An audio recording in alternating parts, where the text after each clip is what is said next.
Best. So parents ఏం చెప్తారు మీకు? పేరెంట్స్ ఇచ్చే అష్యూరెన్స్ చాలా ఇంపార్టెంట్ అండి. మా పేరెంట్స్ బాగా అష్యూరెన్స్ ఇచ్చారు. అండ్ పిల్లలు కూడా నేర్చుకోవడానికి మీరు పేరెంట్స్‌గా యాక్చువల్లీ కొంచెం గట్టిగా అష్యూరెన్స్ ఇస్తే వాళ్ళు కూడా బియాండ్ ద బాక్స్ నుంచి బయటకొచ్చి నేర్చుకుంటారు. Okay. So college is like a box. ఆ బాక్స్ నుంచి బయటికి రావడమే ఇది.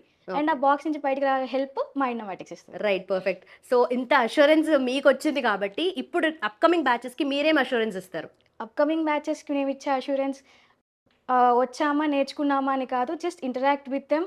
వాళ్ళిచ్చే సెషన్స్ హోంవర్క్ లాగా ఫీల్ అయినా పర్లేదు. డూ ద హోంవర్క్ అండ్ ఖచ్చితంగా విల్ అష్యూర్ దట్ మీకు నాలెడ్జ్ ఖచ్చితంగా వస్తది. అండ్ ప్లేస్‌మెంట్స్ వీళ్ళు ఖచ్చితంగా ఇస్తారు.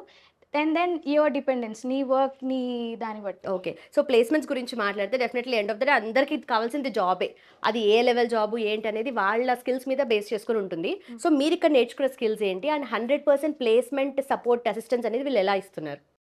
ఫస్ట్ రాంగాల్నే obviously we come from scratch. Hmm. Maximum of the students I think I don't they అంత నాలెడ్జ్ లేని వాళ్ళే ఉంటారు. సో, ఫాస్ట్‌గా చెప్తారు. లైక్ కంప్లీట్ చేయాలని ఫాస్ట్‌గా చెప్పడం కన్నా ఇన్నోమాటిక్స్‌లో ఫ్రమ్ ద స్క్రాచ్ నుంచి చెప్తారు. లైక్ ఎల్‌కేజీ స్టూడెంట్‌కి చెప్పినట్టు. Okay. So, from the scratch నుంచి చెప్తారు కాబట్టి అండ్ ఎవ్రీ మాడ్యూల్ అయిపోయిన తర్వాత మాకొక అసెస్మెంట్ ఉంటది.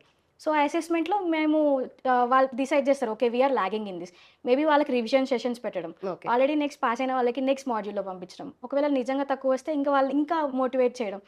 నాట్ లైక్ డిగ్రేడింగ్ మీకు తక్కువొచ్చింది గదా! అని. సో, అండ్ దెన్ మాకు కొన్ని మాడ్యూల్స్ అయిన తర్వాత ఇంకో మంత్లీ అసెస్మెంట్ అని ఉంటది.